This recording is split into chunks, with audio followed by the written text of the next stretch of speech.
Let me take this opportunity to introduce our very special guest, a champion of free markets, a champion of the fight to stop this healthcare monstrosity, Congressman Steve King of Iowa. And Congressman King, you have news to report, I believe, from Washington. When we started this project, we said our first objective is to make sure that the White House deadline of March 18th for this vote isn't met. How are we doing so far, Congressman? So far, I think we're doing pretty good. And first, I want to say that I'm not Barack Obama's cousin, but I stayed at the Holiday Inn Express last night. You have learned in a composite from Dr. Wolf about everything you need to know about the policy of this health care bill. I am, by the way, Abraham Lincoln's cousin. We share a common grandmother that goes back. And so Abraham Lincoln's the one who said the federal government's job is to defend our shores, carry the mail, and do for the people that which they cannot do for themselves, and leave us otherwise alone. We want to be left alone. We want to hang on to our constitutional rights. We want to hang on to our liberty and our freedom. And this is all about the other thing. So to answer Mike's question, the deadlines have been set over and over again on this health care bill. And I take you back to last summer. If you remember, there was a cap and tax bill that passed out of the House, and it was going to be a hurry up, let's pass socialized medicine now before the August break. They didn't get that done, and they had real fear that the American people would rise up and send a message to all the members of Congress who went back home to their districts and had town hall meetings. And you did that. You filled up those town hall meetings, and they happened in my district, and they happened in most of the districts across the country. Some members of Congress ran and hid from their constituents. I think you've got to stand and face them and tell them where you stand and listen to what they have to say. We owe you our best effort and our best judgment. And part of that best judgment is your best judgment that gets incorporated with the things that we have, the information that we have to manage your health care, or don't you? And I'll make another point that people are not making, an argument that seems to be overlooked, and I think it's the most profound. And that is, in 1973, we had a Supreme Court case called Roe v. Wade. And we know what that was. And since '73, we have heard women and men make the argument that the federal government has no business telling a woman what she can or can't do with her body. Now, I don't agree with that, but that's the argument they have been making since '73. And now the same people that have been arguing the federal government has no business telling a woman what she can or can't do with her body are now making the argument the federal government has every right to tell everybody in America what the government is going to tell you to do with your body. Yes. It is a nationalization of your most personal thing you have, your health, your body, and it's outrageous to have that ripped from us in the legislative subterfuge that's going on. And the shenanigans and the gimmicks that have happened, you have put a block on that over and over again. And I go back to 9/12 that said, we want fiscal responsibility. This city filled up with hundreds of thousands of people. April 15th to be another date. Those town hall meetings throughout the month of August, all over the country, hundreds of thousands of people jamming the town hall meetings, rolled into September. We also saw here in this city on the 5th of November, tens of thousands of people came and said, kill the bill. Keep your hands off my health care. Listen to me. Kill the bill. And we took the town hall to Washington then. We need to take the town hall to Washington now. They came again on the 7th of November. They came again in early December on the Senate side. And then Harry Reid gave us that bitter Christmas present on Christmas Eve, which was 60 votes that pushed that cloture vote through. Merry Christmas, everybody. We're going to take away your own personal, private management of your health care. The government of Massachusetts. How could we not honor that by coming to this city and taking the town hall to Washington Tuesday, March 16th, fill this city up, make them see the whites of your eyes, as Dr. Wolf has said. That whites of your eyes worked pretty good at Bunker Hill, and it'll work pretty good in Washington, D.C. We owe it to the patriots that stood on the line in Lexington and Concord at the real first Tea Party at Massachusetts. We owe it to the American people, and we owe it to our Constitution, our liberty, our freedom, and we owe it to our children and grandchildren and every succeeding generation. We are not an extension of socialized democracies in Europe. We are a unique people with a unique spirit, a unique liberty, and we must hang on to it. And this happens now, and it's our turn to defend it. Thank you. Thank you very much.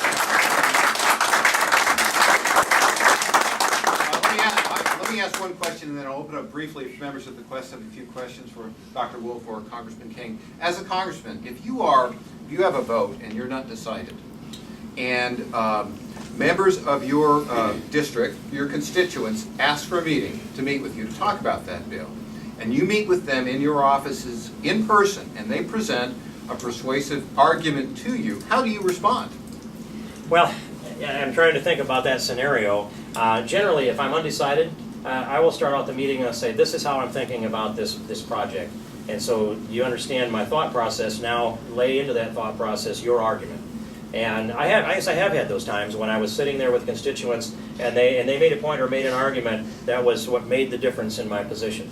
So I think, first, it's one thing to have an open mind when you're not informed. By now we've had such a long discussion on this. I don't know what else can be said that would change the mind of someone, but here's what I think the American people need to know. For many of those who have not declared where they stand on this vote, it isn't that they don't know enough about the issue anymore. They are measuring the politics. They are the most acute political barometer that exists in America. Their survival will be the decision that they look down the road and they think, I can't get it past November and come back to this Congress. That's what will change their mind. That's why they need to see the whites of your eyes. And let me just follow up on that comment. Our operation, TakeTheTownHalls2Washington.com, has one success story in that regard, because the Pittsburgh Tea Party came down and on Wednesday met with Congressman Jason Altmaier. 30 people met with him, and he had been sort of supposedly on the fence. Well, they flushed him out. It was clear he intends to vote for this bill. And now what's going to happen is everybody in the Pittsburgh Tea Party is going to come down and meet with him next week and say, here are the reasons why we're voting, and we want you to vote against us. Defend your vote.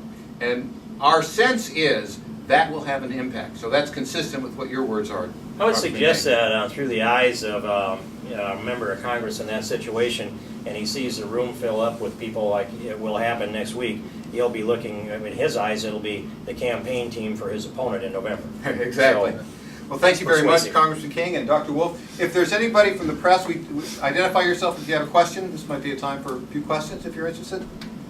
Yes, Alex Pappas with the Daily Caller. Yeah, how did you get involved in this conference today? Did you know the doctor, or did they reach out to you? How did this all come about? We met on the way in the room here, Dr. Wolf and I. Although I watched Fox News this morning, so I had already some familiarity. This is just common cause. This is coming together on common cause. You don't have to tug on me very hard to get me engaged in something that I care so much about. And I'll go anywhere to pitch this fight anytime that I can. That's what it's about. It just happens, and there are a good number of groups that are part of this same effort.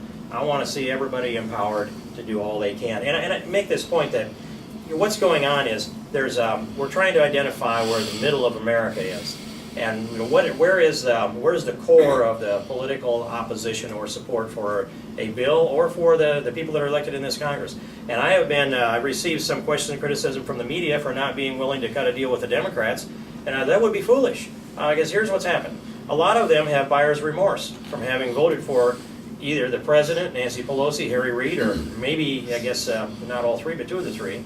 They have buyer's remorse. That's part of what has moved the political center in America from where it was at the election a year ago, November. Another component of that will be the newly energized heart of America, the constitutional conservatives that have poured into this town and into these town hall meetings. That's a newly energized group of people that were not particularly active before. Dr. Wolf, one of those people that said he wasn't particularly active before. Now here's an example. And then you have newly energized people that have been active that now have more energy because of they see what's coming at us. So the center of America is a different place than it was when they went to the polls in November of 2008. And there's no sense in making a deal with people that are in the majority right now that don't represent America any longer. We need to have a new election to reset our Congress so that it reflects the voice of the American people. We do that, then we can produce a health care policy that's good for the country and that reflects the will of the American people. We'll take one more question from the press, and then Dr. Wolf has hopefully an opportunity to try and meet with his congressman. Hopefully. Hopefully. Any other questions? I met him on the way over. I should have brought him along. Really? Yeah. Okay. Well, I think with that, if no other questions, I think we'll conclude our press conference. And our great thanks to Congressman Steve King from Iowa Thank you. and Dr. Milton Wolf from Oberlin. Thank you very much.